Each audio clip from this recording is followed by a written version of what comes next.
You know this story. A girl locked in a tower, a controlling figure who keeps her from the world, a secret she must hide, a discovery that leads to violence. Rapunzel. The Brothers Grimm published it in 1812. Disney turned it into a billion-dollar franchise in 2010. But this story is older than the Grimms, older than Germany, older than fairy tales themselves. The original Rapunzel wasn't a princess, she was a Catholic saint. And her story didn't end with a wedding and a happily ever after. It ended with her father cutting off her head with his own sword, then being struck by lightning where he stood. The 3rd century, the Roman Empire, somewhere in what is now Turkey, or possibly Egypt, the sources disagree. A wealthy pagan merchant named Dioscorus had a daughter. Her name was Barbara. She was, by all accounts, extraordinarily beautiful, and Dioscorus was terrified of what that beauty would attract. Suitors came from across the region. Nobles, soldiers, wealthy men seeking alliance through marriage. Dioscorus turned them all away. He wasn't looking for the right match for his daughter. He was looking to keep her for himself, not in a romantic sense, in an ownership sense. Barbara was property, a possession to be protected, preserved and controlled until he decided what to do with her. So Dioscorus made a decision that would define both their lives. He built a tower, and he locked his daughter inside. The tower had everything Barbara needed to survive: food, water, servants, comfort, but it had no freedom, no visitors, no outside world. Dioscorus told himself this was protection, safety, love. It wasn't. It was a cage dressed up as a palace. Barbara was perhaps 15 or 16 when she entered the tower. She would spend years inside, watching the world through 2 small windows, never touching it. But isolation has a strange effect on the human mind. Without distraction, some people break, others begin to think. Barbara began to think. She watched the sky, the sun rising, the stars wheeling overhead, the natural world continuing its patterns, whether anyone observed it or not. And she began to wonder who made it. The legends differ on what happened next. Some say a Christian priest disguised himself as a physician and visited her in secret. Others say she exchanged letters with the great theologian Origen of Alexandria. Others say she simply reasoned her way to faith through observation and logic. What every version agrees on is the result. Barbara, locked in her pagan father's tower, converted to Christianity, in secret, alone, with no church, no community, no support.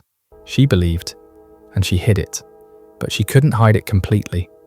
While Dioscorus was away on business, Barbara made a request to the workers maintaining her tower. She asked them to add a 3rd window. 2 windows had been enough for light. 3 windows were a symbol: the Father, the Son, the Holy Spirit. Barbara had carved her confession into stone. Silent declaration that anyone who knew the faith would recognize. It was an act of courage. It was also a death sentence. Dioscorus returned home. He went to visit his daughter in her tower, and he saw the 3rd window. He demanded an explanation. Why 3 windows? Who authorized this? What did it mean? Barbara could have lied. She could have invented a story about light or ventilation or aesthetics. She didn't. She told him the truth. She was a Christian. She believed in one God in 3 persons. She had rejected the pagan gods her father worshipped. Dioscorus did not take this well. According to the hagiographies, his reaction was immediate and violent. He drew his sword, right there in her chamber. Barbara ran. What follows is where legend and history blur together. The story says she fled into the wilderness, that a mountain miraculously opened to shelter her, that she hid in a cave while her father searched. But someone betrayed her, a shepherd. He had seen where she was, hiding, and he told Dioscorus. Some versions of the legend say that as punishment for his betrayal, the shepherd's flock was turned to locusts on the spot. Divine justice, swift and strange. Whether that's true doesn't matter. What matters is the result. Barbara was captured. Dioscorus didn't simply punish her himself. That would have been too private, too quiet. He wanted her publicly humiliated, publicly broken. He wanted the world to see what happened to a daughter who defied her father. So he dragged her before the Roman governor. a man named Martinianus. The charge was simple: Christianity, a crime against the state, a rejection of the Roman gods. The solution was also simple: renounce your faith and live, refuse and die. Barbara refused. What followed was systematic torture. The Romans were efficient at this. She was beaten. She was burned with torches. She was cut with hooks. Her wounds were rubbed with rough cloth and salt. Every day, they gave her a choice: renounce or suffer more. Every day, she refused. The legends say that each night her wounds would miraculously heal, that she would appear the next morning whole and unbroken, ready to face it again. The governor was disturbed. This wasn't normal. Prisoners broke. Everyone broke eventually. Barbara didn't break. She was paraded naked through the streets, a final humiliation. But according to the story, a divine light covered her body, preserving her modesty even as the crowds jeered. The governor had seen enough. He issued the death sentence. But the execution would not be handled by Roman soldiers. Someone else demanded the right to kill Barbara, her father. Dioscorus wanted to be the one who swung the sword, and the governor agreed. Dioscorus led his daughter up a mountain, the same wilderness where she had tried to hide, the same landscape where she had been betrayed. The Romans followed at a distance. This was a family matter now. At the summit, Dioscorus turned to face his daughter. The hagiographies describe a final conversation: Barbara praying, Dioscorus demanding one last time that she renounce her faith. She didn't. He raised his sword, and he beheaded her with his own hands. A father killing his own child, not in a moment of rage, not in an accident of passion, deliberately, officially, with the sanction of the state and the approval of the crowd. Barbara died sometime around 306 AD.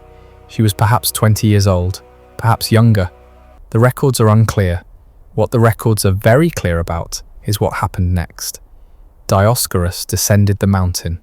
Barbara's blood was still wet on his sword, and a bolt of lightning struck him dead. On the spot, no warning, no chance to flee.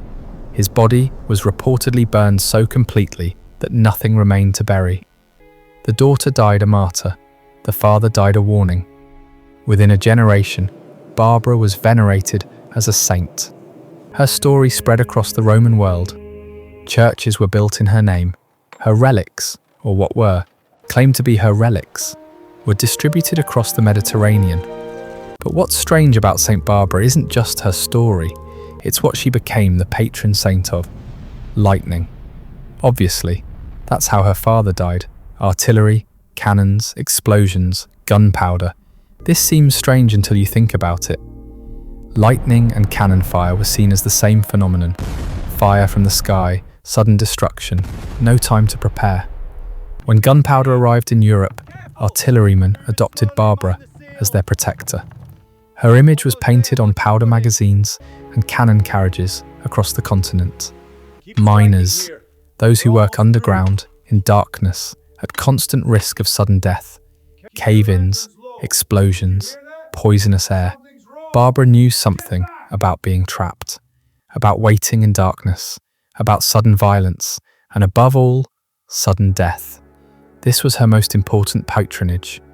Barbara was invoked by those who feared dying without warning, without time to confess, without last rites. In a world without modern medicine, sudden death was everywhere.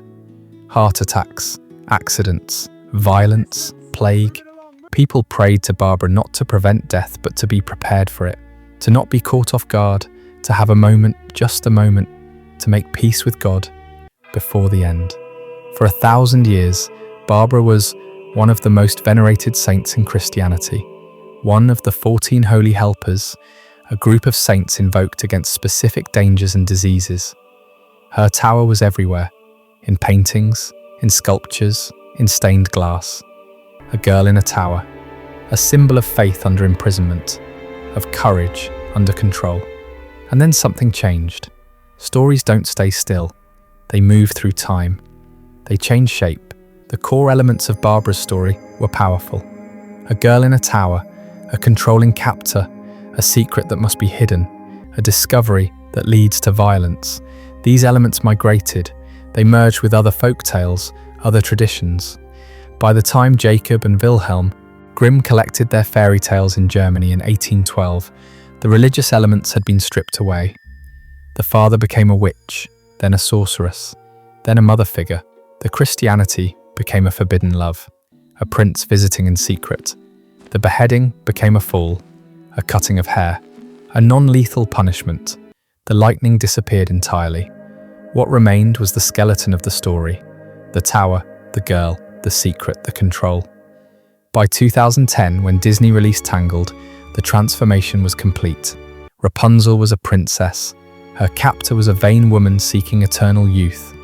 The story ended with marriage, reconciliation, and a kingdom restored.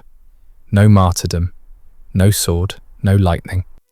The dark edges had been sanded down, the violence sanitized, the faith erased, which is what happens to stories. They adapt, they soften, they become what each generation needs them to be. But the original never fully disappears.